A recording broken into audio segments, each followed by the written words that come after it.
Marc chapitre 3, verset 31. Marc 3, 31 à 35. Donc la famille spirituelle. Nous avons pris un passage de base dans Actes chapitre 16, surtout le verset 31. Crois au Seigneur, Jésus-Christ sera sauvé, toi et ta famille. Donc nous avons parlé de la... Donc sauver, c'est sozo, c'est-à-dire être délivré du danger de la destruction.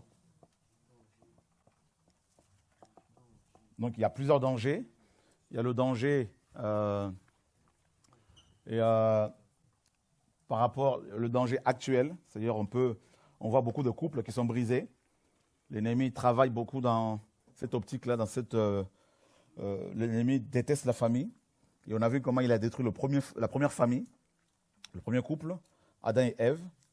Et comment il a utilisé la parole de Dieu pour détruire cette famille.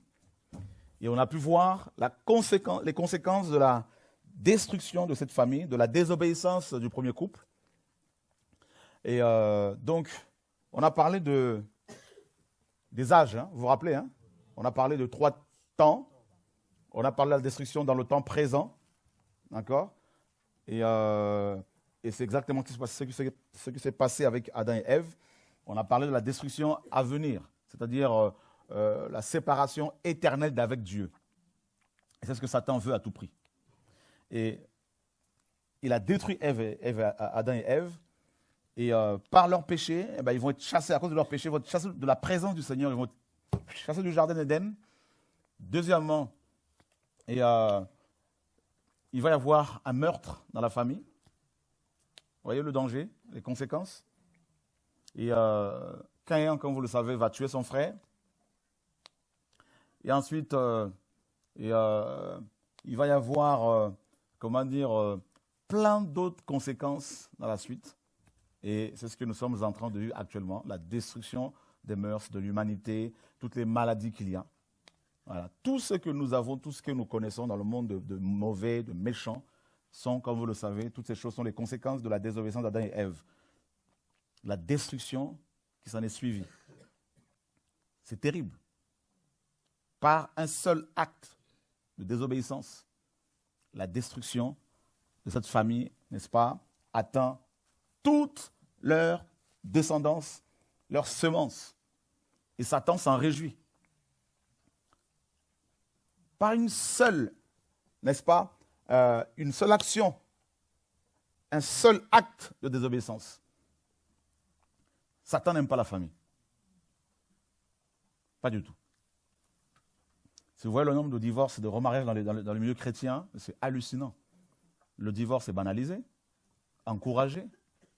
Des pasteurs divorcés et remariés qui prêchent, des chrétiens divorcés et remariés qui sont là, même dans les églises que nous avons établies, qui sont aujourd'hui autonomes, hein, la plupart, c'est d'ailleurs toutes.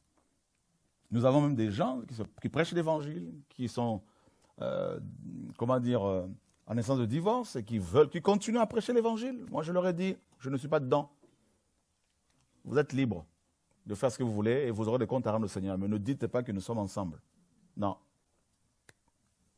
Il y en a, je leur ai dit, vous ne pouvez pas continuer à prêcher. Oui, ils continuent à prêcher parce que les chrétiens qui sont avec eux, les encouragent là, dans ces choses-là.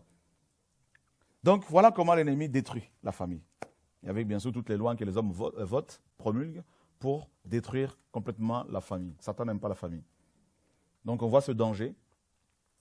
Et tous ces dangers. Donc c'est pour cela que le geôlier dans Acte 16 demandait aux apôtres, en fait, qu'est-ce qu'il fallait faire pour ne pas subir ces 2 types de dangers. Le premier, c'est le danger physique, maintenant. Et le deuxième danger, c'est la destruction éternelle. Voilà, on peut, malheureusement, beaucoup vont se retrouver loin de Dieu pendant l'éternité. Pourquoi? Parce qu'il minimise le péché. Il minimise. Et alors, on a parlé rapidement de la famille, des familles biologiques, physiques, tout ça. Hier, on a commencé à parler de la famille spirituelle. Et on va finir avec cet enseignement. Nous sommes dans Marc chapitre 3, justement. Sur cela, verset 31, arrivèrent là ses frères et sa mère qui, se tenant dehors, ils l'envoyèrent appeler.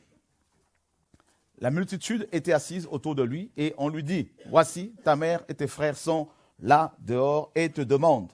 Mais il leur répondit en disant, qui est ma mère et qui sont mes frères? Et jetant le regard sur ceux qui étaient assis autour de lui, il dit, voici ma mère et mes frères, car quiconque fait la volonté de Dieu, celui-là est mon frère, ma sœur et ma mère. On va prendre un autre passage similaire dans Matthieu 12, 46 à 50. Matthieu 12, 46. Et comme il parlait encore aux foules, voici sa mère et ses frères se tenaient dehors, cherchant à lui parler. Et quelqu'un lui dit, voici, ta mère et tes frères sont là, dehors, qui te cherchent à te parler. Mais il répondit à celui qui lui avait dit cela, qui est ma mère et qui sont mes frères. Et étendant sa main sur ses disciples, il dit, voici ma mère et mes frères. Car quiconque fera la volonté de mon Père qui est dans les cieux, celui-là est mon frère et ma sœur et ma mère. Amen. Voilà, et on va lire le troisième passage similaire, cette histoire qui parle de la même histoire, la même chose, avec quelques différences, quelques détails qu'on ne voit pas ailleurs, dans Luc chapitre 8, verset 19 à 21. Luc chapitre 8, verset 19 à 21. Alors sa mère et ses frères vinrent vers lui, mais ils ne pouvaient l'aborder à cause de la foule. Et on vint lui dire, ta mère et tes frères sont dehors et ils désirent te voir. Mais il répondit, ma mère et mes frères sont ceux qui écoutent la parole de Dieu et qui la mettent en pratique. Voilà. Donc vous voyez, quand on lit les trois évangélistes, on a une vision, n'est-ce pas, à 380 degrés, une vision globale de l'enseignement du Seigneur sur la famille spirituelle. Voilà. Donc, on a des détails. Ici, il y en a qui dit, ceux qui font la volonté de Dieu. Un autre qui dit, la volonté du Père céleste. Et un autre détail, donc on parle de la volonté.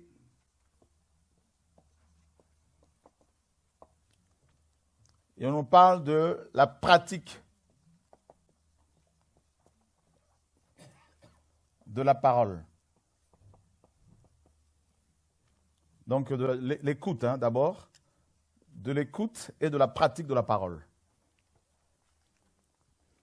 C'est-à-dire, pour faire la volonté de Dieu, en fait, pour être membre de la famille de Dieu, il faut d'abord écouter la parole de Dieu, la mettre en pratique. Cela correspond à faire la volonté de Dieu. On ne peut pas faire la volonté de Dieu si on n'écoute pas la parole et si on ne la met pas en pratique. Et ensuite, on a un autre détail, on nous parle des disciples.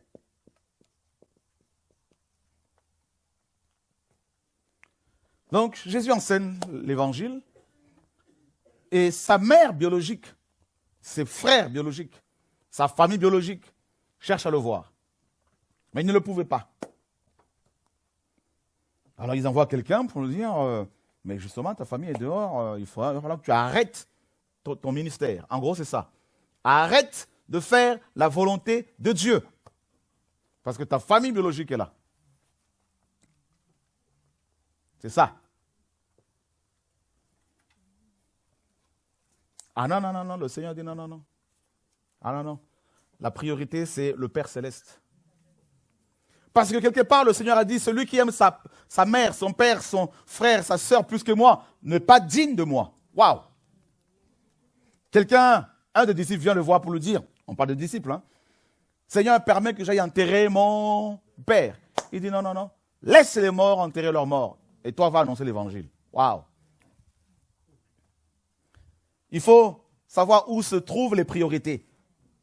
Mais cela ne veut pas dire qu'il faut négliger nos familles biologiques. Attention, non. Mais il faut savoir reconnaître ses priorités.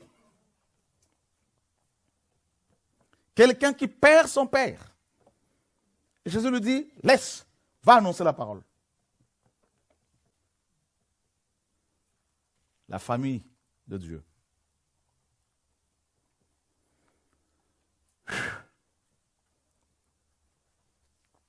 Je dis, beaucoup pensent être de la famille de Dieu parce qu'ils sont membres d'une église locale. Ça, c'est un des mensonges que Satan a réussi à inculquer dans nos cœurs, dans nos pensées, à nous enseigner. Je ne cesserai de vous dire de ne pas penser que parce que vous êtes régulier au culte dominical, que vous êtes membre de l'église de Dieu, membre de la famille de Dieu. Et je veux aussi que vous sachiez que quand on est membre de la famille de Dieu, on a forcément une communion fraternelle avec des frères et sœurs. Voilà. Donc vous voyez, il faut trouver un équilibre.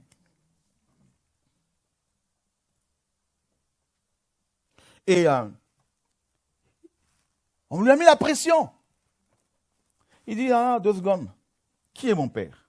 Qui est ma mère? Il étend sa main sur les disciples qu'il avait.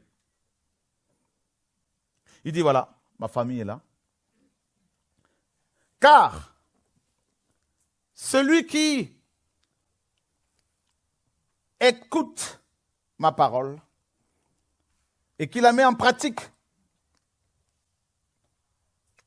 c'est celui-là qui est ma sœur, mon frère, pardon, ma sœur, ma mère, et ainsi de suite. Et vous allez vous rendre compte que dans beaucoup d'églises, dans la chrétienté, très peu écoutent la parole de Dieu. Très peu de gens.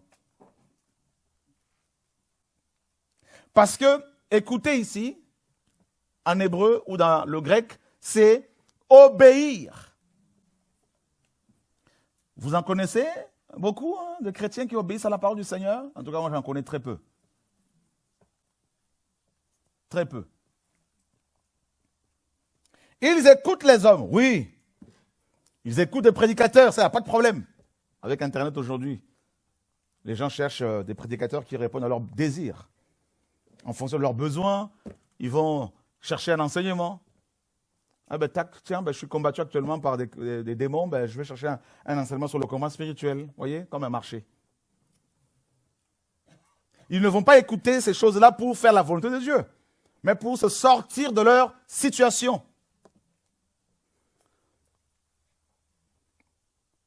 Pour se soulager. C'est grave.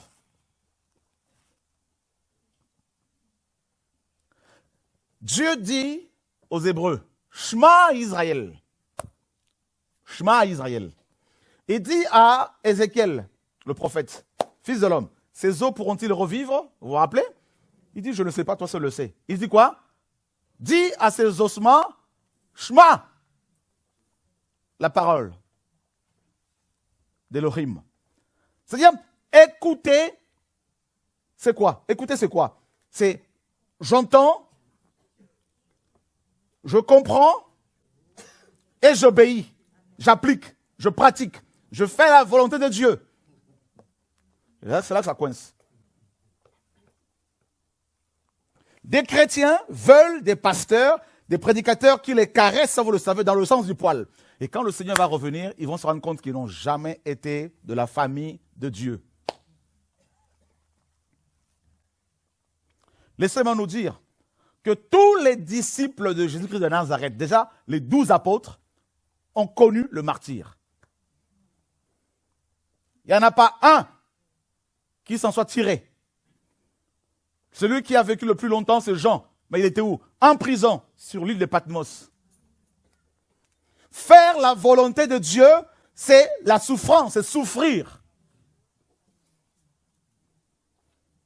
Parce que Jésus a dit, si vous acceptez ma parole, vous serez haïs de tous. Donc, Faire la volonté de Dieu, c'est appliquer, c'est écouter sa parole et l'appliquer. Or, quand on écoute la parole et pour l'appliquer ensuite, eh bien, on est forcément haï. Donc, si tu n'expérimentes pas la haine des religieux, c'est que tu n'es pas enfant de Dieu.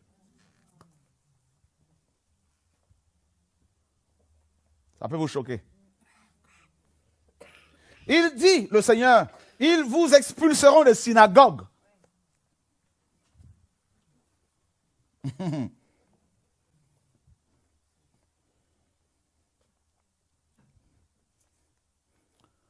Beaucoup vont se rendre compte avec cet enseignement qu'ils ne sont pas convertis, que ce sont des accompagnateurs.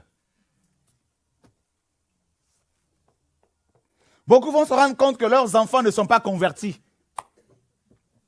que ce sont des religieux ayant des versets bibliques.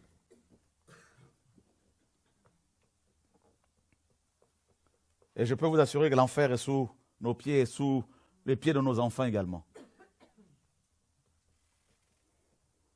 C'est grave. Seigneur, sauve-nous. Nous sommes dans une époque où des chrétiens, des personnes se disent chrétiennes, sont en train de se plaindre en permanence à cause des épreuves. Et ils n'ont pas compris que c'est cela être enfant de Dieu.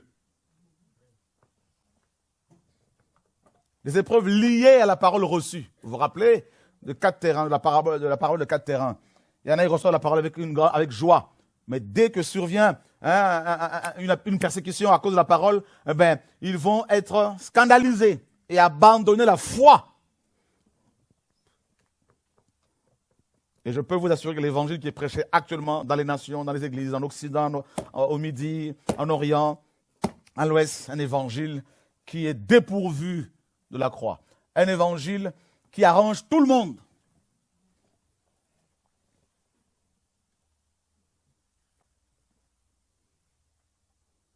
Et c'est pour cela que cette génération envoie plus de gens en enfer que toutes les générations réunies.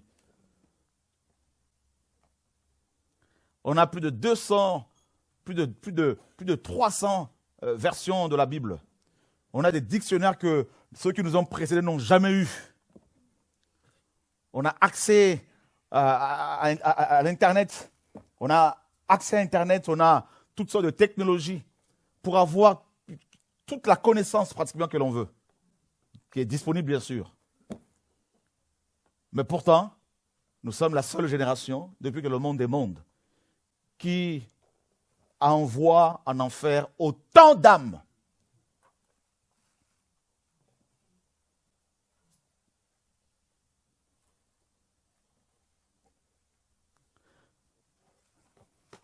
C'est pour cela que nous avons besoin des messages prophétiques. Nous avons besoin de la lumière prophétique. Nous avons besoin du vrai évangile.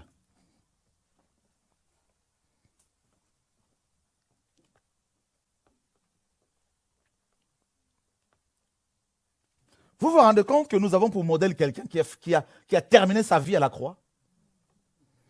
Vous vous rendez compte que nous avons pour modèle quelqu'un qui a reçu le coup? Vous vous rendez compte que nous avons pour modèle quelqu'un, modèle parfait, quelqu'un qui a été en permanence chassé des synagogues? Vous vous rendez compte que nous avons pour modèle parfait quelqu'un qui a fait construire un temple pour qu'il y règne? Et une fois venu sur terre, il a été exclu de là. Et ce quelqu'un-là dit que sa famille spirituelle est composée des disciples.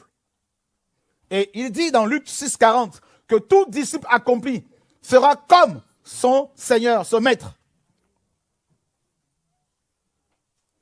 Et cet homme-là, qui est notre modèle parfait, Yeshua, nous appelle à marcher sur ses traces.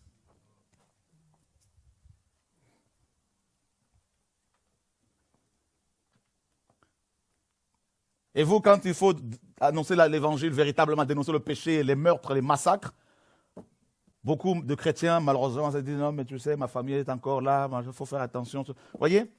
Mais Dieu regarde et dit, mais ils se disent membres de la famille céleste, regardez-moi tout ça là.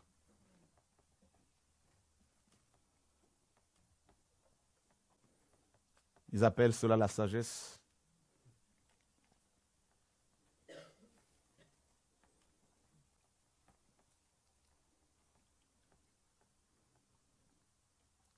Vous voulez que je parle? Seigneur, sauve-nous. Sa mère, qui l'a porté pendant 9 mois, vient pour le voir. Il dit, ma mère, c'est celle qui fait la volonté de celui qui m'a envoyé, de Dieu. Donc il y a Dieu, on a vu, il y a le Père. Donc Dieu est forcément Père, le Père est forcément Dieu. Donc comme Jésus est Dieu, il est forcément le Père. Et comme il y a un seul Dieu, donc forcément, il est le Père. Donc ici, nous avons affaire au géniteur. Yeshua, bien sûr. Et en ce moment précis, Marie ne faisait pas la volonté du Père. Elle était dans la chair.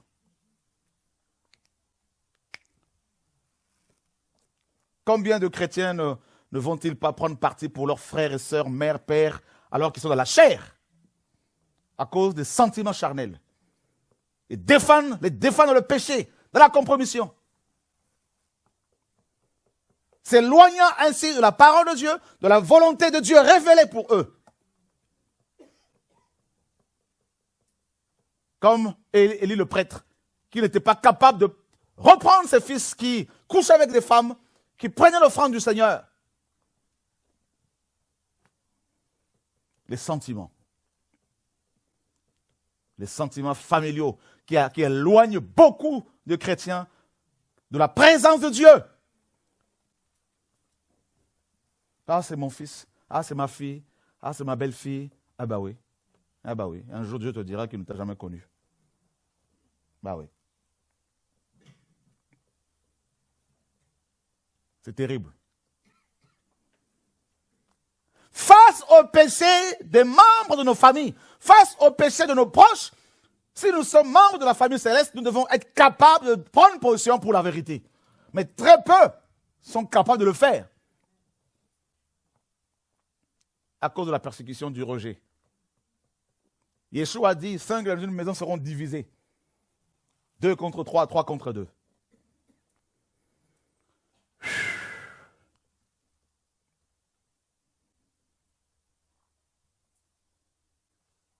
Vous êtes libre, on n'est pas une secte. Mais nous ne voulons pas non plus que vous nous imposiez votre manière de voir les choses. On ne peut pas justifier le vol, famille ou pas. Et voilà le problème de beaucoup de chrétiens. Des gens qui sont contre la doctrine du Seigneur, contre la parole de Dieu. On va s'asseoir avec eux, manger, boire ensemble. Et quand un prophète, quand Dieu envoie des prophètes, des prophétesses pour prendre la position, défendre l'évangile, et ce sont les mêmes chrétiens qui disent il n'y a pas la sagesse, il n'y a pas l'amour, il n'y a pas ci, il n'y a pas ça. Parce qu'ils sont tellement compromis, tellement dans la compromission qu'ils ne se rendent même pas compte.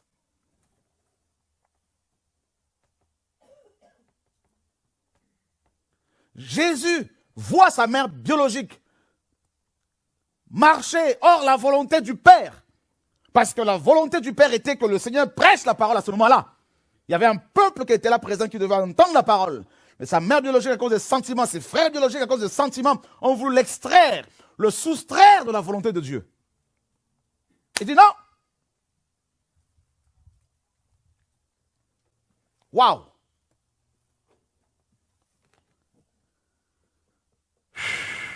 Où sont tes priorités?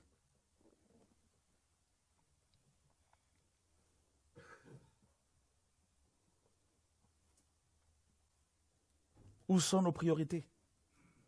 Dieu est exigeant.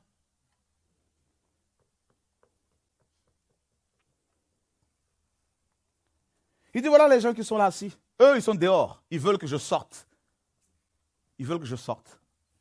De la volonté de Dieu, du plan de Dieu. Mais ceux qui sont là dedans, c'est ça ma famille. Parce qu'ils font la volonté de Dieu. Donc, on ne peut pas être membre de la famille céleste, la famille de Dieu, si on ne fait pas la volonté de Dieu.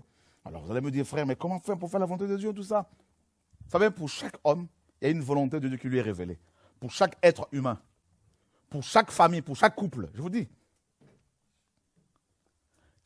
est la volonté de Dieu présentement pour toi?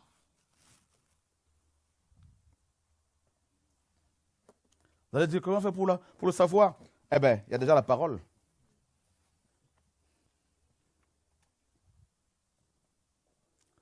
Pour savoir, pour connaître la volonté de Dieu, eh bien, il faut écouter sa parole. C'est-à-dire, pas seulement l'entendre. Je vous ai souvent dit que, en fait, j'ai fait un enseignement un jour que le Seigneur m'a donné à partager avec vous sur le Shema Israël. Écoute, Shema ou Shema en hébreu, c'est écouter en français. Et vous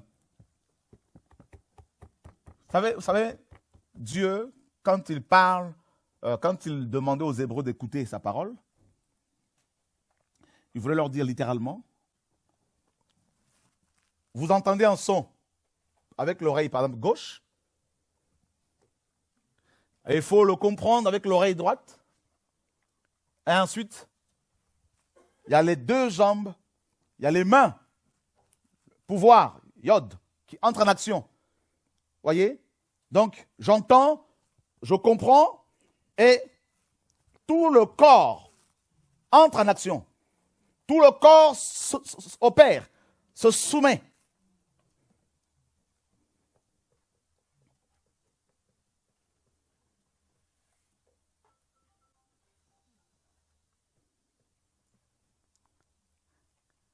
Donc, dans le chemin, là, il y a l'obéissance et c'est difficile à la chair d'obéir.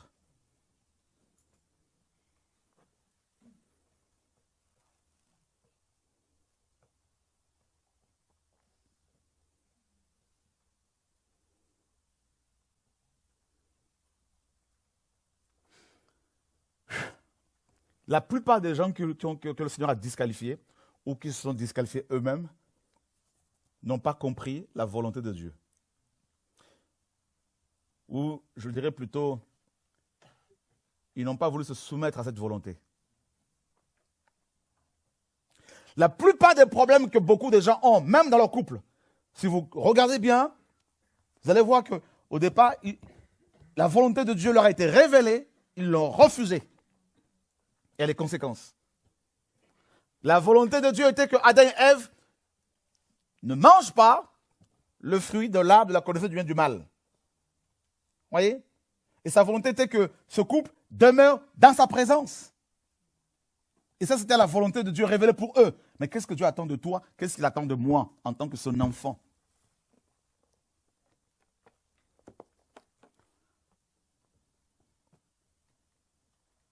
Et vous devez savoir que la volonté du Seigneur, elle est toujours en opposition avec le monde, avec la volonté des hommes. Il dit, ma volonté n'est pas votre volonté. Ma pensée n'est pas votre pensée. Mes voix ne sont pas vos voix. Waouh!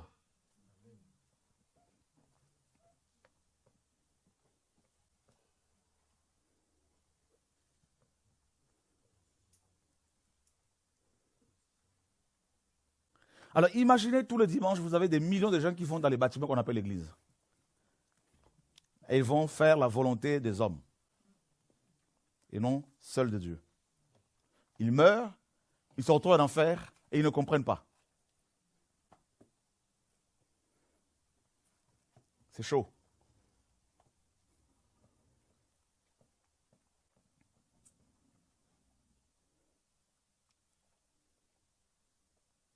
Dieu te donne à diriger une assemblée. Il te dit que tu dois prêcher un message précis. Mais est-ce que tu le prêches vraiment? La pression. Dieu te dit dans sa parole que tu ne dois pas t'asseoir avec un impie. Mais quelqu'un dans ton assemblée est impie et il est dans l'adultère, le péché sexuel bien avéré. Ou dans l'alcool. Comme j'en parlais avec un frère tout à l'heure qui dirige une assemblée. Je lui dis, mais qu'est-ce que tu attends depuis toutes ces années? Il y a des choses, il y a des gens qui pratiquent le péché qui sont avec nous, on ne le voit pas. On le sait. On ne le sait pas toujours. Mais quand Dieu révèle, on doit appliquer la parole. La volonté de Dieu. Pourquoi il y a autant de jalousie dans les églises? Parce que beaucoup ne connaissent pas la volonté du Seigneur pour eux. Voilà. Ils veulent faire la volonté du Seigneur qu'il a révélée aux autres. Donc concurrence, jalousie. Voilà.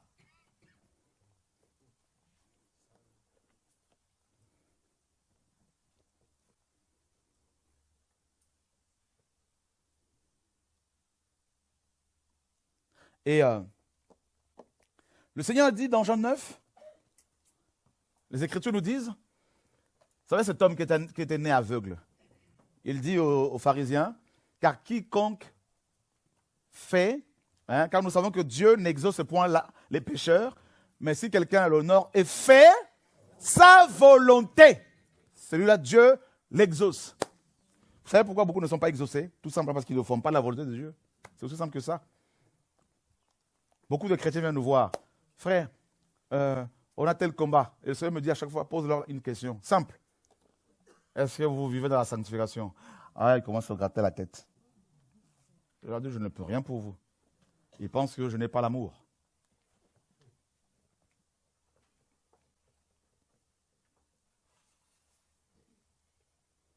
Il y a une pression.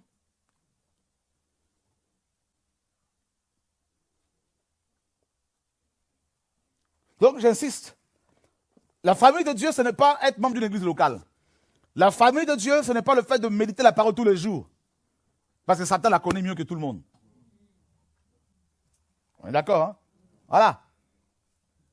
Mais c'est de pratiquer. Pratiquer, c'est aller à contre-vent. C'est aller à contre-courant. Pratiquer, c'est obéir. L'obéissance, c'est quoi? L'obéissance à Dieu, c'est la mort à soi-même. Celui qui obéit à Dieu, il est mort par rapport à ses propres besoins. On te donne 100 €, Dieu dit donne tout ça à tel frère. Alors que tu as des besoins. Il faut mourir par rapport à ce besoin-là. Juste un exemple. Tu es raciste, tu n'aimes pas les Antillais, les Africains, les Blancs, les Arabes, les Métis, les Chinois, les Indiens, et je ne sais pas, pourtant Dieu te dit, tu dois les aimer. Voyez? Donc tu dois mourir par rapport à ton ego, par rapport à ton éducation. C'est ça la volonté de Dieu. Et ce n'est pas toujours facile.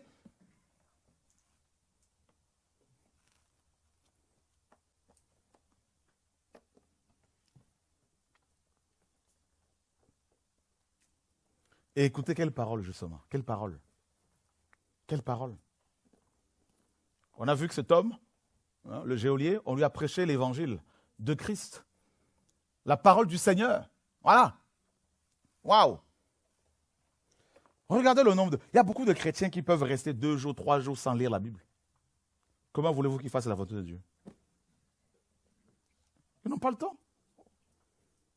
Ils viennent te voir. Ils t'exposent leurs problèmes, leurs combats. Tu leur poses la question, méditez-vous la parole de Dieu? Non, ça fait plusieurs jours, une semaine que je n'ai pas. Mais comment voulez-vous faire la volonté du Seigneur? Et souvent, ils sont les premiers à courir après les prophètes.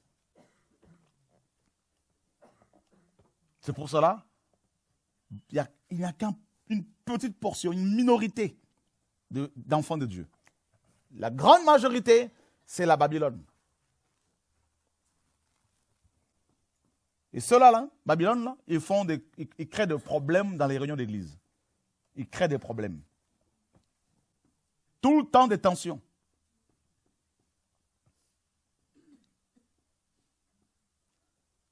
Saül reçoit l'onction. Dieu lui dit, il faut raser cette ville. Tous les animaux, il faut les détruire. Et lui, qu'est-ce qu'il a fait? Il a eu la pression du peuple. Il a cédé. Et Dieu l'a disqualifié. Vous avez vu? C'est chaud.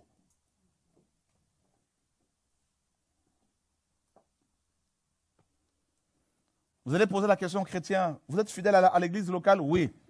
Tous les dimanches, vous y êtes? Oui. La chorale? Oui. Intercession? Oui. Méditez-vous la parole du Seigneur? Non. Ils sont membres d'une église locale, mais ils ne sont pas enfants de Dieu.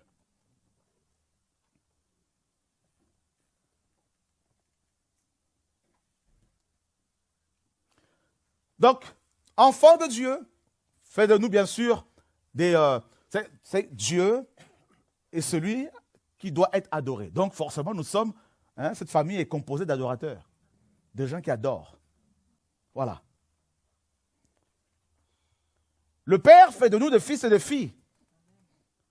Et Dieu dit, si je suis Père, où est l'honneur qui m'est dû? La crainte?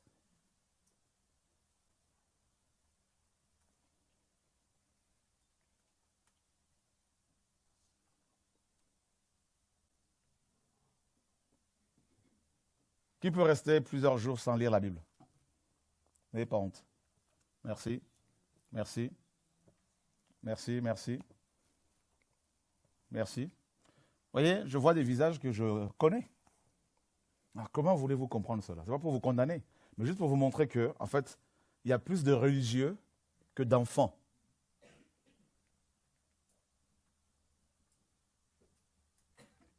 C'est pour cela que quand il y a ce mélange-là, eh ben, on va subir la pression.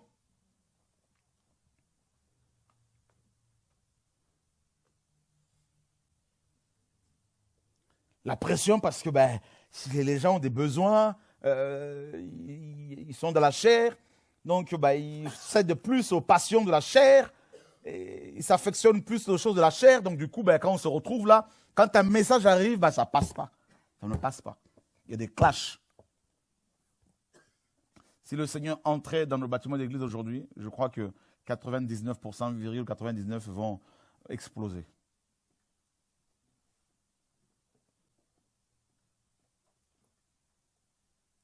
Je dis aux frères et sœurs, quelle est la volonté de Dieu pour vous? Ah oui, mais je ne sais pas. Ah ouais?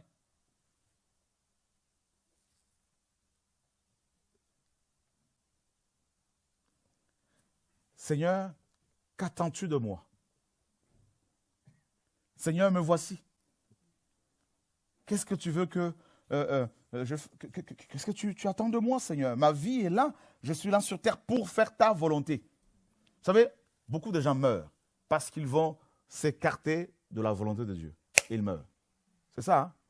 Voilà. Tout ces résultats. En fait, la vie chrétienne, c'est ça. Être chrétien, c'est faire la volonté de Dieu. La vie chrétienne, c'est le fait de faire la volonté de Dieu. Un enfant de Dieu fait la volonté de Dieu. Un fils de Dieu, un adorateur, c'est la volonté de Dieu. Alors, vous avez 3 types de volonté de Dieu. Vous avez la volonté parfaite de Dieu. Voyez? Et cette volonté-là, il faut la connaître.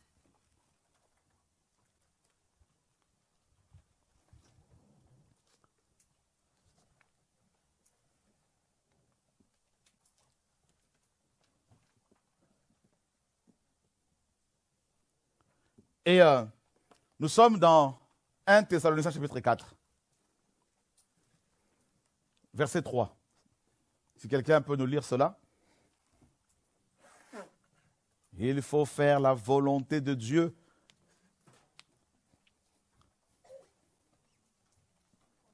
Nous ne faisons pas la volonté de Dieu pour être enfants de Dieu. Nous faisons la volonté de Dieu parce que nous sommes enfants de Dieu. Ce n'est pas pareil. Si tu n'es pas encore enfant de Dieu, tu ne peux pas faire sa volonté parce que c'est impossible de répondre à ses exigences. Donc, une fois qu'il t'a sauvé, il nous donne les moyens pour pouvoir faire sa volonté. Amen. 1 Thessaloniciens chapitre 4, verset 3, nous dit quoi? Voici en effet la volonté de Dieu. C'est quoi? À savoir votre sanctification. Ouh là là là là là, faisons. Commencez à regarder autour de vous maintenant. Qui est sauvé, qui ne l'est pas encore?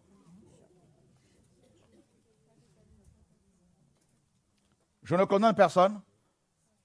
Simplement face à la lumière de la parole, mais chacun s'examine, chacun se découvre. La parole est un miroir.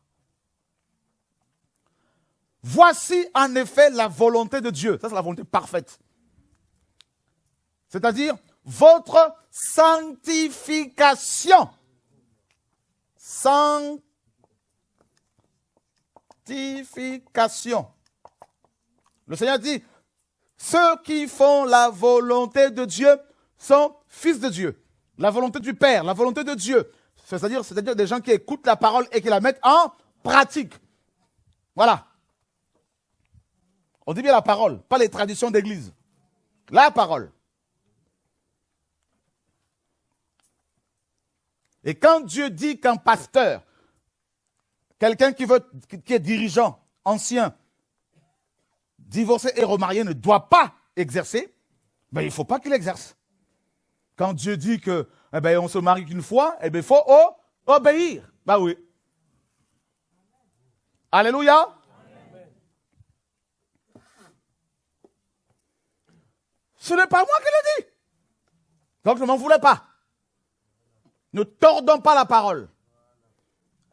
Quand Dieu dit qu'il a créé un homme et une femme, eh bien, ça, il faut obéir. Voilà.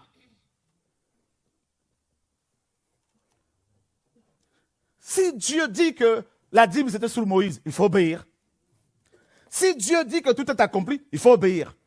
Si Dieu dit que nous avons reçu gratuitement et qu'il faut donner, regardez le nombre de chrétiens qui ne font pas la volonté de Dieu. Matthieu 18, Yeshua dit dans Matthieu 18, vous l'avez reçu. D'abord, il dit, là, au verset 1er, il est dit qu'il a donné le pouvoir à ses disciples de chasser les démons, de guérir les malades, de purifier les lépreux, d'annoncer l'évangile. Il dit, vous l'avez reçu gratuitement, c'est-à-dire le pouvoir. Donnez-le. Combien de prédicateurs, de chrétiens, d'églises que vous connaissez qui donnent tout gratuitement? C'est un ordre. Être enfant de Dieu, c'est faire la volonté. Dans Isaïe 55, il a dit quoi? Venez acheter sans argent. Venez acheter de l'eau, du vin, du lait. C'est écrit ou pas? Alors, regarde autour de vous, qui sont ceux qui font la volonté de Dieu par rapport à ça? Oh Seigneur.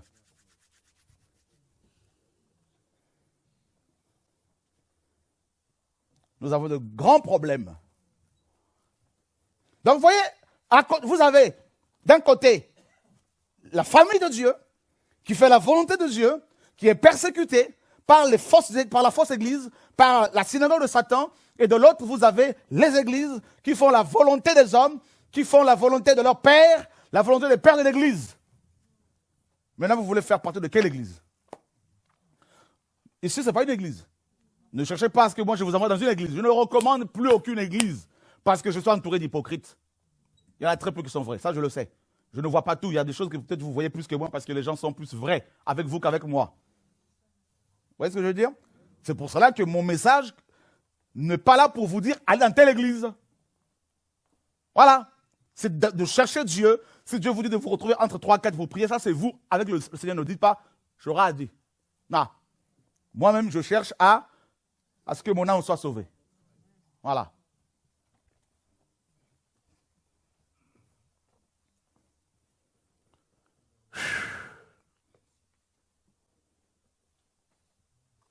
Seigneur, l'heure est grave.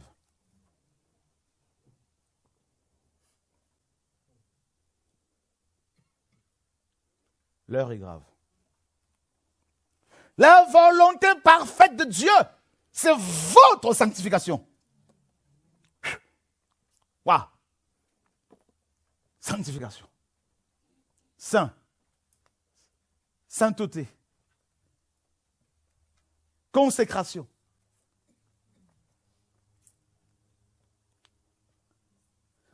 La sanctification veut dire séparation.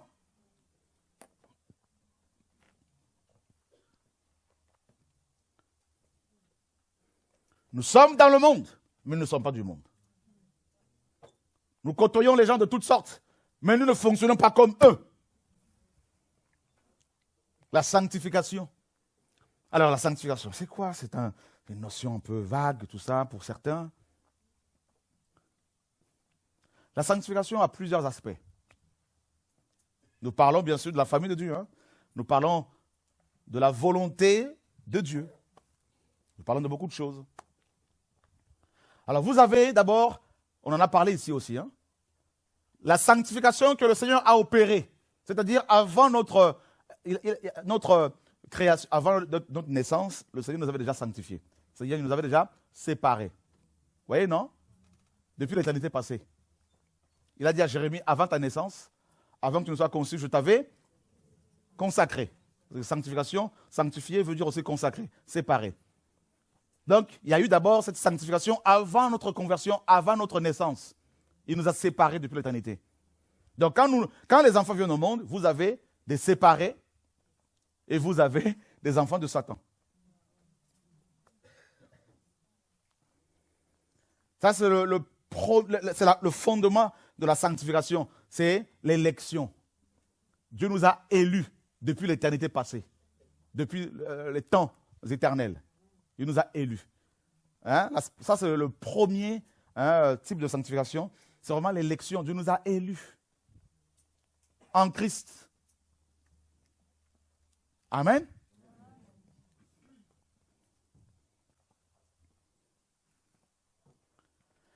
Et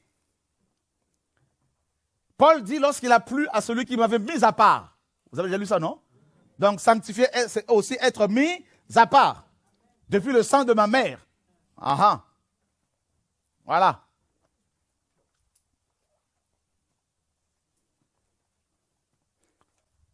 Premier type de sanctification. Deuxième type de sanctification, c'est la justification. C'est-à-dire, lors de ta conversion maintenant. D'accord? Quand tu vas te convertir là, lors de ta conversion, eh bien, l'œuvre de la croix devient évidente. L'œuvre de la croix prend toute sa signification dans nos vies, dans nos cœurs. Alléluia. Lors de la conversion. C'est-à-dire, Dieu te rend juste. Dieu te déclare juste. C'est pour ça que les chrétiens, on les appelle aussi les justes. Les saints de Rome, les saints d'Éphèse, tout ça là. Donc, premier type de sanctification, c'est l'élection, hein, c'est la séparation d'avec... enfin, Dieu nous a séparés, nous a mis à part, la consécration avant d'avoir été créés. C'est-à-dire nous avons été élus. D'accord? Prédestinés. Waouh! La prédestination. Et ensuite, vous avez la justification. C'est-à-dire quand tu te convertis, eh bien, l'œuvre de la croix vient, en fait, Dieu, prend son sang, il te nettoie et il te déclare saint. Non parce que tu as fait un acte de justice, non, parce que Dieu l'a déclaré à cause de son amour. Amen. Et troisième type de sanctification, c'est la sanctification de tous les jours, c'est-à-dire personnelle. Apocalypse 22, verset 11, que celui qui est saint se sanctifie encore. On ne peut pas se sanctifier personnellement si on n'a pas été élu par Dieu. On ne peut pas se sanctifier si on n'a pas été justifié. Parce que tu n'as pas, pour le faire, il faut avoir les outils de la sanctification. Les agents de la sanctification, qui sont la parole de Dieu, qui sanctifie. Jean 15, 3, déjà, vous êtes purs à cause de la parole que je vous ai annoncée, disait le Seigneur aux apôtres. Jean 17, 17, le Seigneur leur disait, il disait, Père, sanctifie-le par ta vérité, ta parole est la vérité. Donc, en lisant la parole, en méditant la parole, tu te sanctifies. Alléluia. Un autre agent de la sanctification, Ézéchiel 36, 25, je répandrai, Dieu disait, sur vous une eau pure et vous serez purifiés. Amen. Celui qui est né d'eau et d'esprit. Donc, vous voyez, l'eau, c'est la parole. La naissance par la parole. Tu entends la parole, tu écoutes la parole, tu es sanctifié. Tu vois? C'est pour ça qu'il faut la méditer, cette parole-là. Il faut l'écouter. Gloire à Dieu. Donc, le premier agent de la sanctification, c'est quoi? Non, les agents de la sanctification, pardon. Les agents de la sanctification? Non. Le premier type de sanctification, c'est l'élection. La consécration depuis l'éternité, tout ça. On est d'accord, hein? Le fait d'avoir été mis à part. Deuxième type de sanctification, c'est quoi? La justification, donc l'œuvre de la croix. D'accord? Et troisième type de la sanctification? La sanctification personnelle. D'accord? C'est bon? Maintenant, on parle des agents de la sanctification. Le premier agent dont on a parlé, c'est quoi? La parole. D'accord? Deuxième agent, donc la parole, bien sûr, il y a l'eau, tout ça. Il y a le feu. Nombre 31. Tout ce qui devait passer par le feu, hein, pour être purifié, devait être purifié comme ça. Les métaux, donc l'or, l'argent, tout ça. Là. Et d'ailleurs, nous sommes comme de l'or brut. Et l'or brut, vous voyez, il y a de la saleté. Hein, donc il faut du feu. Voilà. 1300 degrés à peu près. Pour séparer l'or de la saleté. Voilà, les épreuves, justement. Les mondages. Vous voyez? Le feu de la parole. Un autre agent de la sanctification, l'épée. Toujours c'est la parole, hein, dans ses multiples aspects. La parole en tant que eau, la parole en tant que feu, la parole en tant qu'esprit. Hébreux 4, 12. Vous vous rappelez? La parole qui sépare l'âme de l'esprit. Vous voyez? Les sentiments, tout ça là. Humain. De l'esprit. C'est bon pour tout le monde? Je ne vais pas trop vite là un peu là. Trop vite parce que ça coule. Si je ne donne pas comme ça, j'étouffe. Donc, ça va tout le monde? Vous voulez qu'on continue ou vous êtes fatigué? Alléluia. Donc, je me répète. On ne peut pas être membre de la famille de Dieu si on ne fait pas ça. Et pour faire sa volonté, il faut écouter la parole et la pratiquer. On est d'accord? Et là, donc, la volonté de Dieu, hein, on a vu 3 types de volonté de Dieu.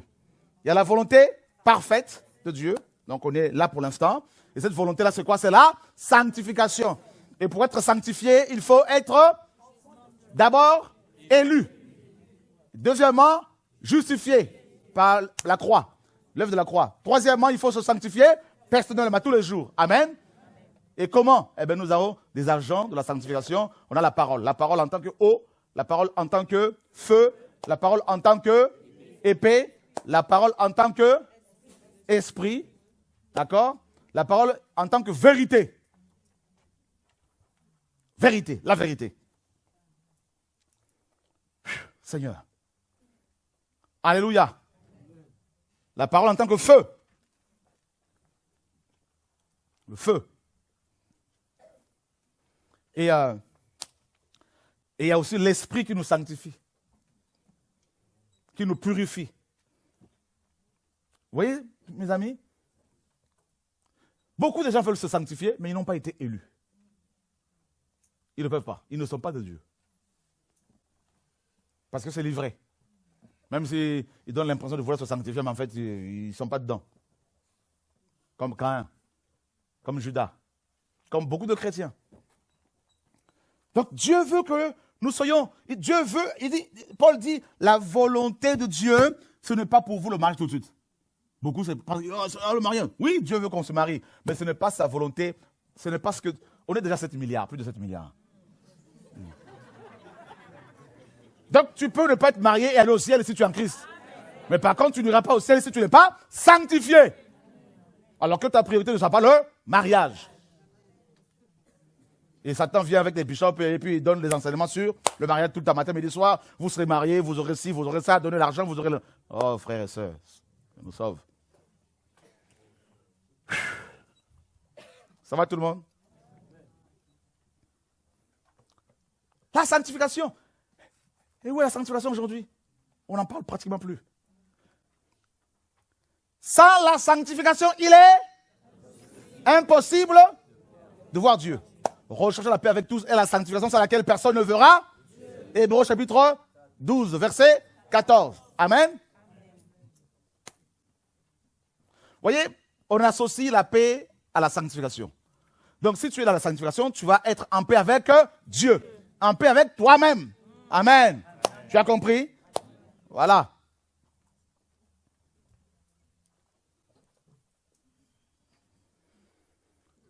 Qui s'aperçoit qu'il a beaucoup de problèmes? Seigneur, sauve-nous. Ah, mais tu sais, frère, nous on tombe tout le temps. Moi, je ne connais personne, mais chacun aura des comptes à rendre pour tout ça, pour soi-même. Donc, il faut se battre. Hein. Voilà. La volonté de Dieu, pour toi, c'est quoi? La sanctification.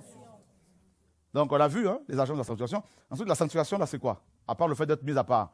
La sanctification, dedans, il y a aussi la purification. Ça concerne l'intérieur. Non, toujours le premier type de la volonté de Dieu. La sanctification.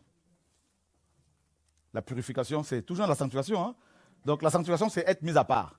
Maintenant, dedans, il y a la purification. C'est-à-dire, Dieu commence à changer ton intérieur, mon caractère, ton caractère. Dans la purification, il y a l'émondage, la séparation d'avec les mauvaises habitudes. Hein? La séparation d'avec la mauvaise compagnie. Parce que la mauvaise compagnie corrompt les bonnes mœurs. Ça fait mal, ça. Donc, Dieu peut permettre à ce que tu sois isolé pendant quelque temps. Voilà. Tu peux être avec la foule alors que tu es seul.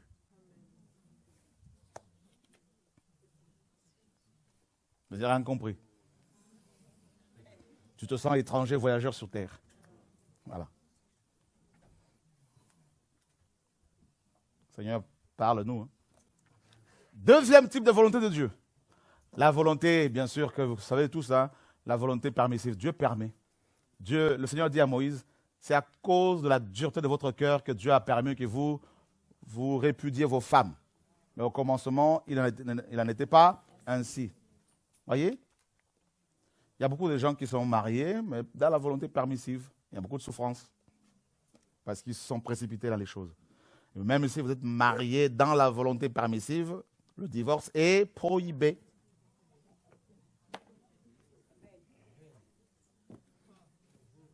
Parce qu'il y en a qui viennent me voir, frère, tu sais que ce n'est pas la volonté parfaite de Dieu, donc on s'est trompé de mariage. Frère, tu es marié pour les papiers jusqu'à la mort. Je suis désolé, mais c'est comme ça, c'est pas moi qui le dis. Voilà. Alléluia. Amen. On voyage à gauche, à droite, on voit des gens qui viennent nous voir, surtout parfois nos frères et sœurs africains, qui viennent, vous savez, on a marié une femme suisse, tout ça, mais bon, moi j'ai 40 ans et elle en a 70, tout ça. Ouais, mais mon frère, ouais, ben c'est ta femme. Mais c'était juste pour les papiers, on s'est arrangé. Bah oui, vous êtes mariés. Bah oui. Et quand on parle comme ça, ils ne viennent plus. Hein, ben, ce n'est pas mon problème. On n'est pas là pour prendre votre argent. Voilà. On est là pour vous prêcher la vérité afin que vous soyez sauvés. Vous ne devez pas prendre le mari d'autrui. Vous couchez avec un homme marié, vous êtes dans l'adultère, vous mourrez comme ça, vous allez à l'enfer, vous allez brûler pendant l'éternité. Alléluia. Amen. Vous êtes là? Donc la volonté permissive. Parce que Dieu permet certaines choses, les gens pensent que c'est ça sa volonté. Et à la fin, ils vont se rendre compte qu'ils étaient à côté. Et troisième volonté de Dieu, c'est la volonté expression de son amour. Dieu veut que tout le monde soit sauvé. 1 Timothée 2. La volonté permissive. Dieu permet. Hein, le Seigneur disait aux Juifs, Moïse a permis que vous divorciez avec vos femmes. Que vous leur écriviez une lettre de divorce. Mais cela n'était pas la volonté parfaite du Seigneur. Et la troisième volonté, c'est la volonté expression d'amour. 1 Timothée 2, versets 4 à 5. Dieu veut que tout le monde soit sauvé. C'est sa volonté. C'est la volonté expression de son amour. Dieu est amour. 1 Timothée 2, 4 à 5. Dieu veut que tout le monde soit sauvé et vienne à la connaissance de la vérité. Mais malheureusement, tout le monde ne sera pas sauvé. Voilà. Dans la volonté parfaite du Seigneur, vous avez par exemple, dans sa volonté parfaite, il y aura, le millénium. Qu'on le veuille ou pas, il y aura le millénium. Qu'on le veuille ou pas, il y aura le jugement des nations. Qu'on prie, qu'on ne prie pas, le Seigneur reviendra. Vous voyez, non? Voilà. Qu'on prie, qu'on ne prie pas, Israël sera restauré. Donc ça ne sert à rien de s'exciter pour aller en Israël, pour restaurer tout, parce que...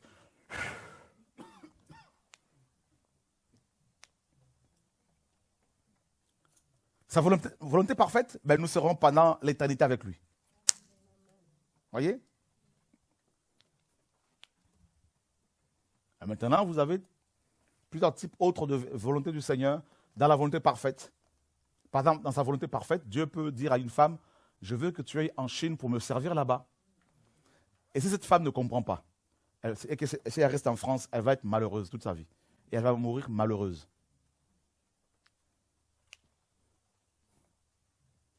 Voyez? Il y a des gens qui sentent en eux quelque chose, un appel pour un pays, pour une nation, pour un coin du globe. Mais les choses qui les entourent, les amis, la famille, tout ça, font que ils ont du mal à rentrer dans cette volonté parfaite du Seigneur. Quand j'étais pasteur, je n'étais pas à l'aise. Je sentais quelque chose qui manquait. J'ai tout fait. Ce n'était pas la volonté parfaite du Seigneur pour moi.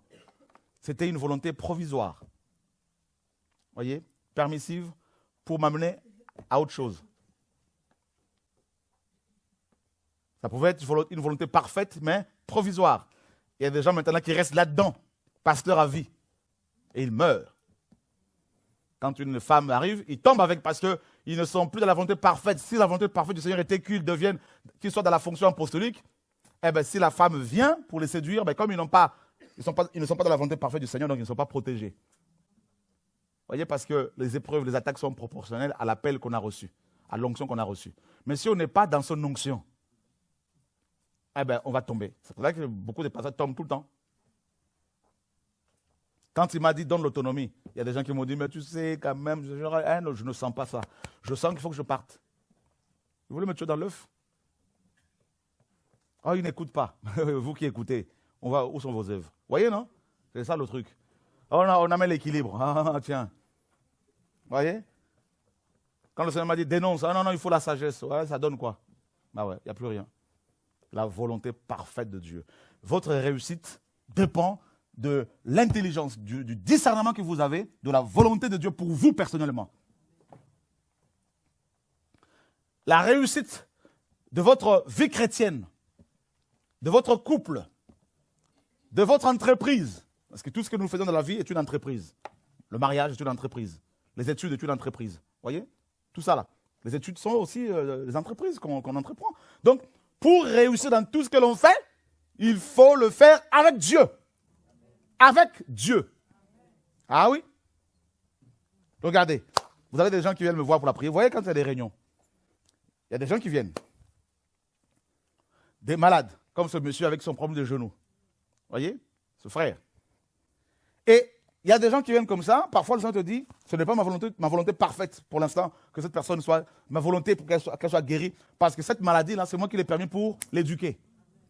Et toi, tu viens comme ça, tu ne discernes pas. Allez, elle marche. Elle essaye. On dit non, tu n'as pas assez de foi. Tu te tapes une honte bien comme il faut. Voyez? Voilà. Tu prêches un Dieu qui bricole. Mais, si tu as le discernement, quelqu'un vient comme ça, tu te dis, voilà, là c'est le moment. Il te dit, touche là, tu obéis, c'est réglé. Voilà. Donc, même pour exercer un service, un ministère, il faut être sensible à la volonté de Dieu pour les gens qui sont là.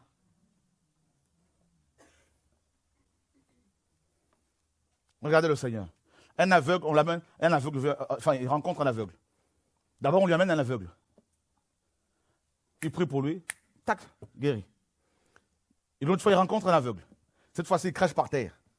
Parce que la volonté de Dieu parfaite ce jour-là, c'était qu'il fasse de la boue. Qu'il fasse de la boue et qu'il applique sur ses yeux. C'est ça. Donc, celui qui fait la volonté du Seigneur ne pourra pas être cerné par les autres. Ça va être comme du vent.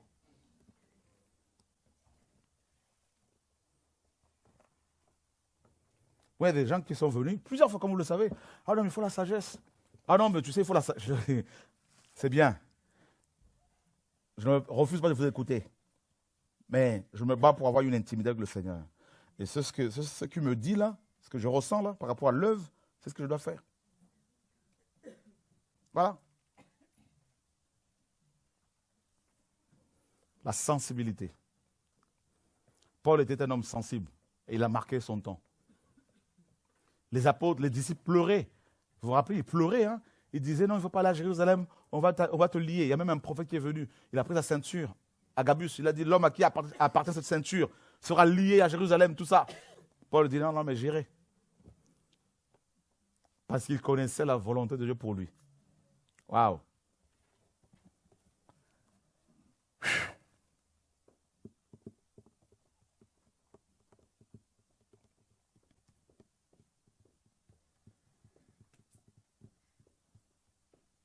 Donc, être chrétien, être de la famille du Seigneur, on finit bientôt, ce n'est pas, je me répète encore, le fait d'être membre d'une église locale. C'est le fait de dire tous les jours, Seigneur, quelle est ta volonté aujourd'hui pour moi?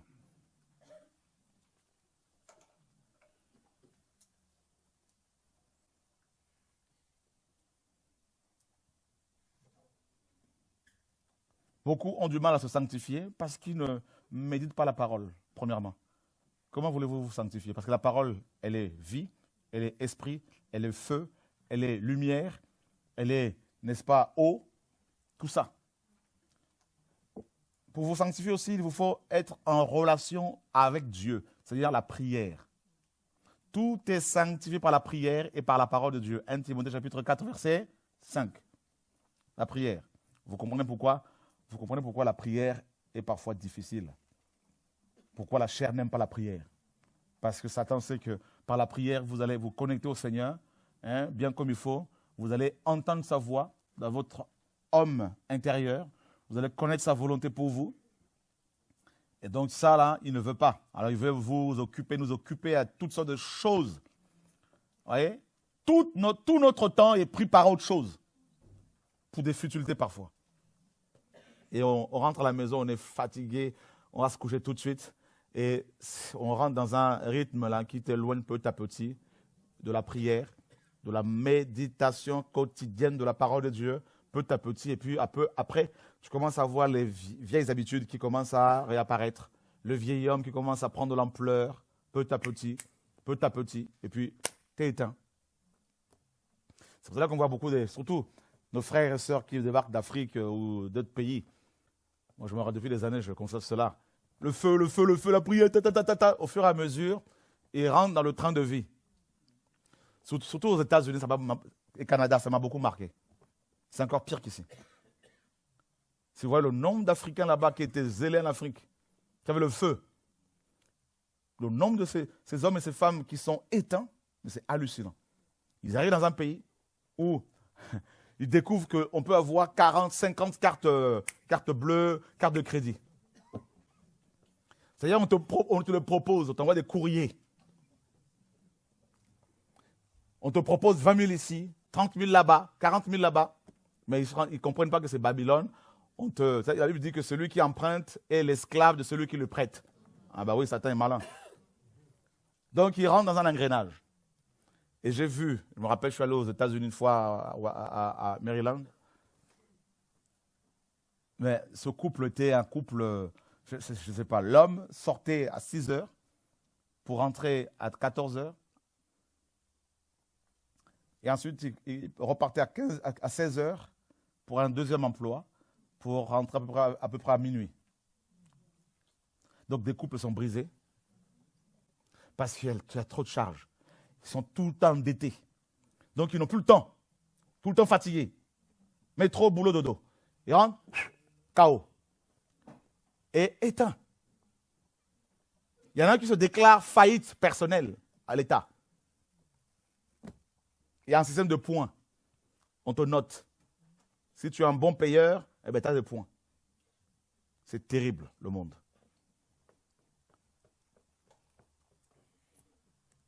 Et les gens sont occupés à autre chose dans la tête.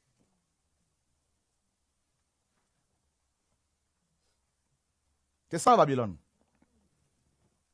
Vouloir encore plus, ce que le monde appelle l'excellence, plus. Et puis, moins de sanctification, moins de consécration. Voyez, il faut un équilibre.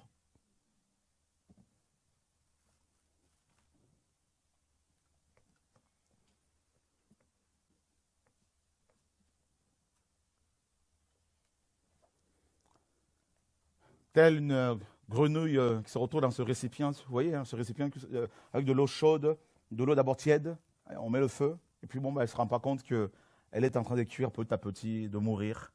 C'est ça le monde.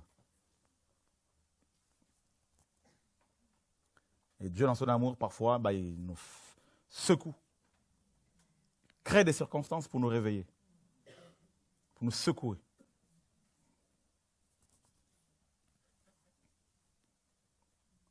Je parlais la dernière fois avec des footballeurs qui sont venus, des agents de foot qui sont en première division. Il y en a eu plusieurs qui sont venus la dernière fois. Là, on priait ensemble, on a prié à côté, là, au 24. Le Seigneur m'a donné un passage pour eux. Quand les richesses s'accroissent, n'y mettez pas votre cœur. N'y mettez pas votre cœur. Ça va très vite.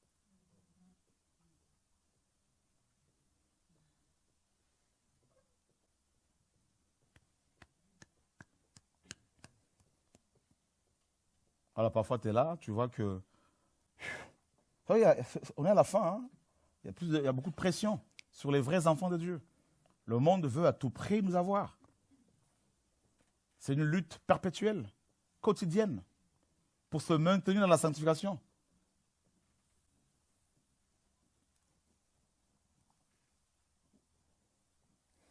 Pour finir, vraiment, vous avez vu, le Seigneur n'a pas dit que ceux qui côtoient les pasteurs sont enfants de Dieu. Il n'a pas dit que ceux qui sont fidèles à leur église locale sont enfants de Dieu. Il n'a pas dit que ceux qui font partie d'une chorale sont enfants de Dieu. Il n'a pas dit que ceux qui enseignent sont enfants de Dieu. Pas du tout. Il a parlé de disciples. Disciples, discipline. Discipula. Voyez? C'est ça, être membre de la famille de Dieu, la famille céleste. Comme Marie qui était assise au pied du Seigneur et qui écoutait la parole, qui obéissait à sa parole. On a des frères, à peine qu'ils sont fiancés, ils commencent déjà à se toucher. On se dit, mais regardez, toutes ces années durant lesquelles ils se sont sanctifiés, et puis le jour où ils rencontrent quelqu'un, tac, la légèreté. Trop de légèreté. Pas de discipline personnelle. On a des jeunes sœurs qui tombent facilement. Vous savez, nous sommes faibles, ça c'est clair. Moi le premier. Mais le Seigneur nous donne les moyens pour dire non au péché. Vous voyez? Amen. Et si on commence à... Parce que pour tomber dans un péché, toutes sortes de péchés, là, honnêtement, quelque part, il faut aussi le vouloir. On peut pécher, on se met en colère comme ça arrive à tous. Mais de là à aller dans un hôtel, prendre une chambre d'hôtel, planifier les choses, et ensuite venir pleurer. Ah non, quand même. Il y a un processus. Hein? Durant ce processus, le Seigneur t'interpelle quand même. Vrai ou faux? Quand même. Et beaucoup tombent malgré ce processus, ils tombent pourquoi? Jacques le dit. Hein? Chacun est séduit par, d'abord attiré par sa propre convoitise. Voyez? Voilà. Donc, pendant ce processus, le Seigneur t'interpelle. Il te parle en songe, en vision. Lors des réunions comme celle-ci. Mais c'est souvent l'orgueil qui nous tue. Au lieu d'avouer et de dire, je demande de l'aide. Non, là, je souffre. Aidez-moi. Non, ça va aller. Ça va aller, je suis fort. Ça va aller, je vais gérer. On ne gère rien. Joseph a fui. Hein? Voilà.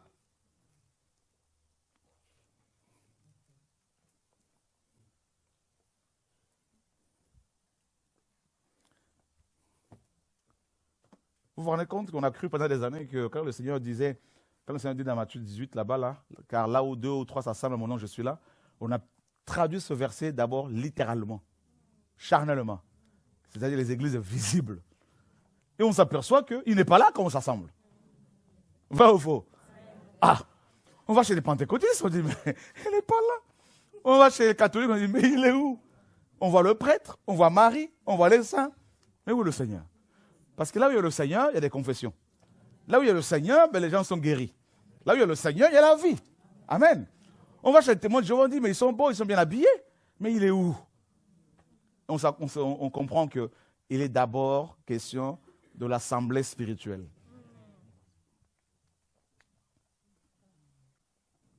Parce que vous avez vu dans Acte 19, on nous dit au verset 32, j'aime beaucoup ce passage-là.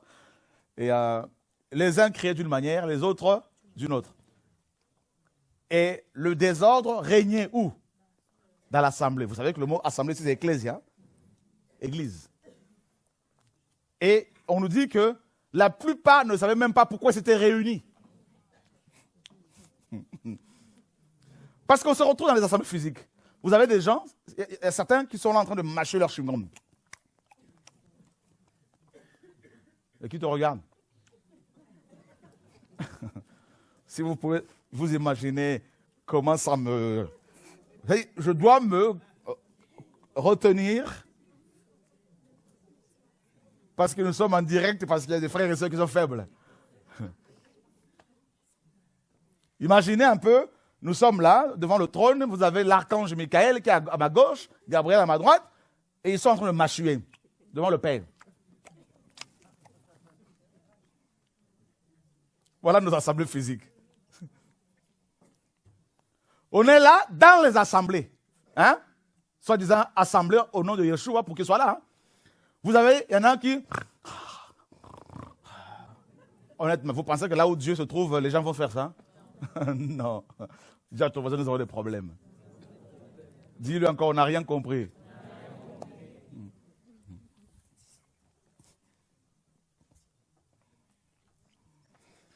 Dans une assemblée où Dieu se trouve, le pasteur se poumonne pour que les gens donnent l'argent. Vous pensez que Dieu est là?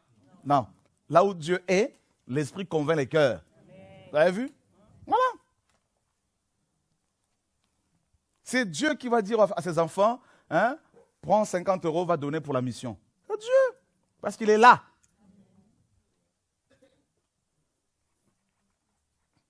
Maintenant, c'est le moment des offrandes. Oh, les églises, Seigneur, sauve-nous. Hein? Que Dieu nous sauve. Qui se rend compte qu'il serait parti en enfer s'il n'avait pas entendu la parole? Moi, le premier. Hein? Parce qu'honnêtement, là...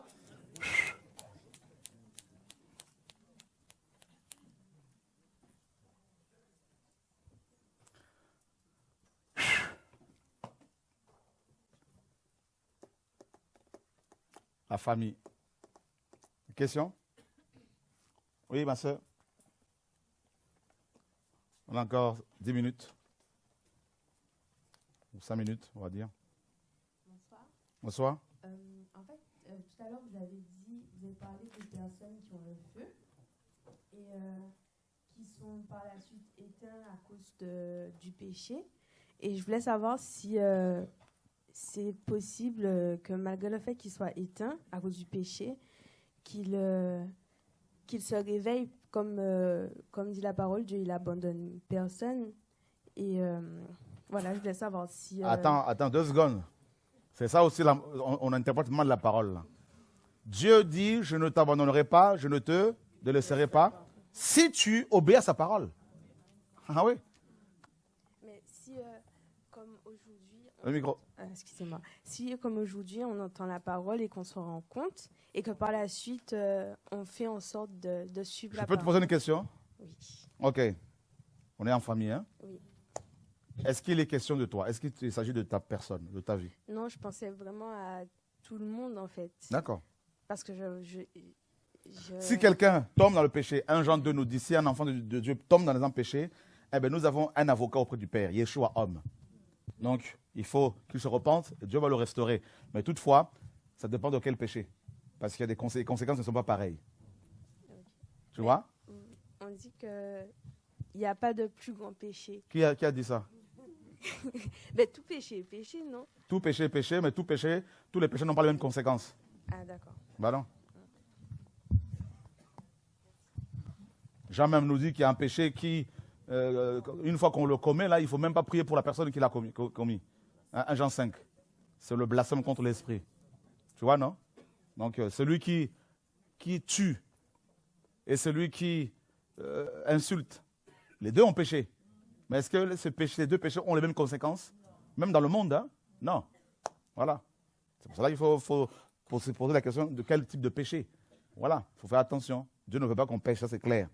Mais ceux qui pêchent, ceux qui ont péché, ne doivent pas se sentir condamnés. Il faut qu'ils se repentent pour que Dieu leur pardonne et recevoir la force pour ne plus pécher. Mais un enfant du Seigneur ne pratique pas, ne se complaît pas dans ne peut pas se complaire dans le péché. Voilà. Oui, Mireille? J'avais une question parce qu'hier, tu avais parlé aussi du fait qu'il fallait être exemplaire par rapport aux enfants et par rapport au mensonge également qu'il peut y avoir dans les familles, notamment quand un enfant, en fait, n'est pas, on va dire, issu du couple et qu'on le lui cache, en fait. Le fait que l'enfant est quand même grand, en fait, et les parents, il faut que la mère sait, même on va dire son beau-père, parce que c'est pas son père, mais ils ne le lui disent pas, en fait. S'ils sont chrétiens, il faut qu'ils le lui disent. Mais maintenant, est-ce qu'il faut que l'enfant ait un certain âge ou en fait Ça, maintenant, je dirais que c'est en fonction de ce que Dieu va dire aux uns et aux autres. Parce que tu as des enfants à 9 ans qui sont matures, qui sont prêts à comprendre, hein, qui comprennent plus facilement les choses que des enfants des jeunes de 15 ans, par exemple, des adolescents de 15 ans. Donc, ça dépend de chaque cas. Chaque cas est différent. C'est pour ça que chacun doit aller devant le Seigneur pour connaître sa volonté.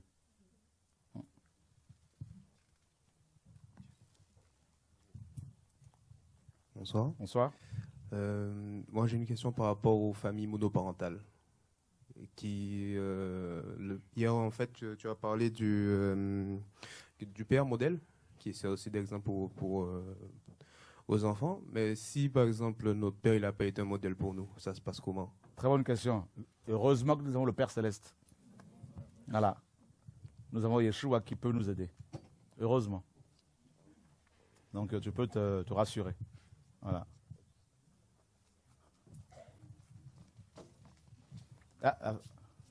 Claude a une question.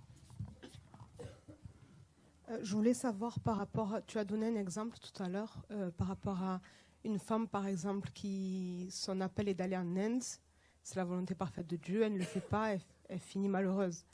Mais alors je me demandais si on passe à côté de la volonté parfaite de Dieu finalement, est-ce que on ne finit pas par mourir, s'écarter, s'égarer? Bien sûr, on finit par s'égarer, ça c'est clair. Voilà. La volonté parfaite du Seigneur est comme cette bulle, comme la sanctification. Celui qui n'est pas dedans ne peut pas être sauvé. Ça, c'est clair. Parce que c'est notre sanctification. Pourquoi? Parce que par la sanctification, grâce à la sanctification, nous allons être avec le Seigneur, demeurer dans sa présence. Donc c'est par la sanctification que nous nous approchons du Seigneur. Tu vois? Donc sans la sanctification, il est impossible de s'approcher de lui, de le voir. Donc c'est pour cela que sa volonté parfaite, c'est sa présence en nous, que nous soyons dans sa présence. Et pour être dans cette présence, il faut la sanctification. Voilà. Donc celui qui n'est pas dans cette sanctification-là, dans cette volonté, qui n'applique pas cette volonté, ne peut pas être sauvé. Oui, moi je voulais tout juste poser une question par rapport au verset, je me rappelle plus très bien, mais quand on parle de péché, par exemple, combien de fois on peut pardonner? Et aujourd'hui, beaucoup de gens essayent de profiter de ce verset-là, que ce soit les pasteurs ou autres. Par exemple, on est des humains. En tant qu'on sera sur Terre, c'est sûr qu'on péchera parce qu'on n'est pas saint. Mais par exemple, pour le même péché qu'on a déjà pardonné, et il y en a qui en profitent en disant que puisque la Bible nous dit de pardonner... Mais pardonner ne veut pas dire faire confiance. C'est l'erreur que beaucoup de gens font. Quelqu'un te poignarde, tu lui pardonnes. Oui. Mais est-ce que tu vas de nouveau lui donner ton dos? Non. Non. Maintenant, tu vas le regarder de face, de face, oui. En face. Oui. Donc, voilà. Oui, non, mais parce qu'il y en a, par exemple, beaucoup de pasteurs ou beaucoup d'autres parmi nous qui profitent, par exemple, je trompe ou je vole ou je ne sais pas.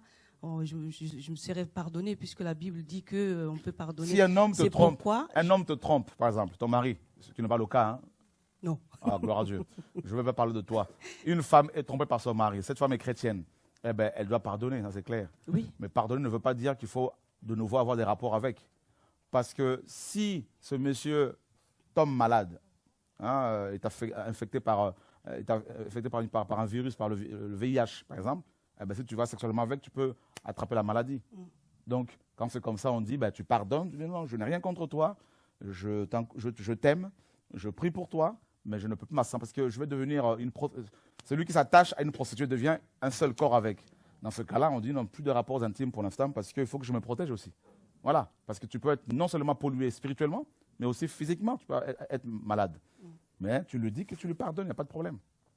Et tu pries pour que le Seigneur le touche. D'accord. Voilà. Donc c'est un verset qui doit être éclairci parce qu'il y en a qui en Bien profitent sûr. vraiment. Je suis d'accord. Quelqu'un vole, un frère ici vole de l'argent. Il demande pardon, ok. Mais s'il s'occupait des finances, on ne va plus lui confier les finances. Hein. Donc, voilà.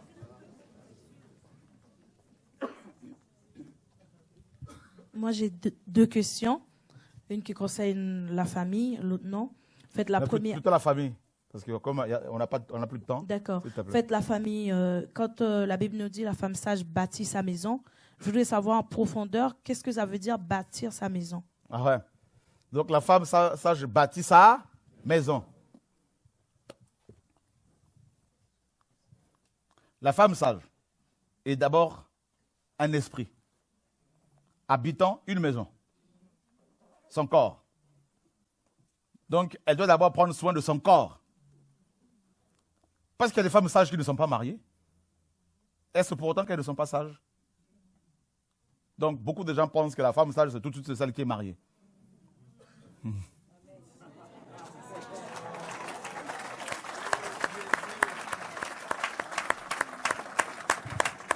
En fait, pour vous dire la vérité, je viens d'apprendre ça aussi. Et il mérite les acclamations du Seigneur.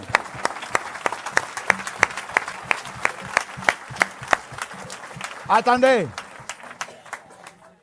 Le Seigneur m'a donné un passage pour confirmer ça. Les 10 vierges, il y en avait 5 qui étaient sages, non? Est-ce qu'elles étaient mariées?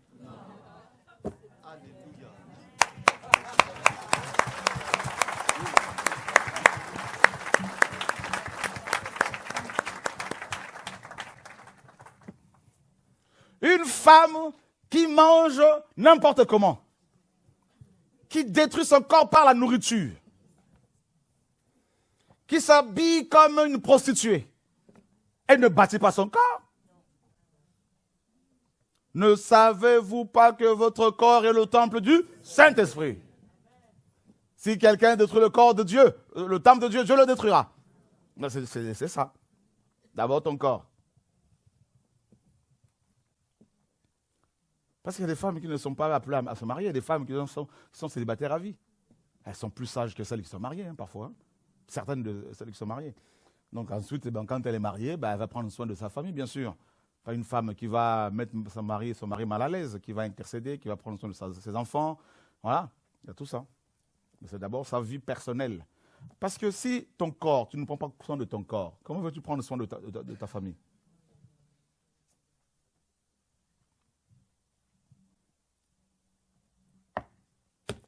Waouh, Seigneur, merci. Je pense qu'on a fini là. Donc, nous avons été encouragés durant cette semaine, je pense. Et on va s'arrêter là parce qu'il y en a qui partent à Niort ce soir, à Poitiers.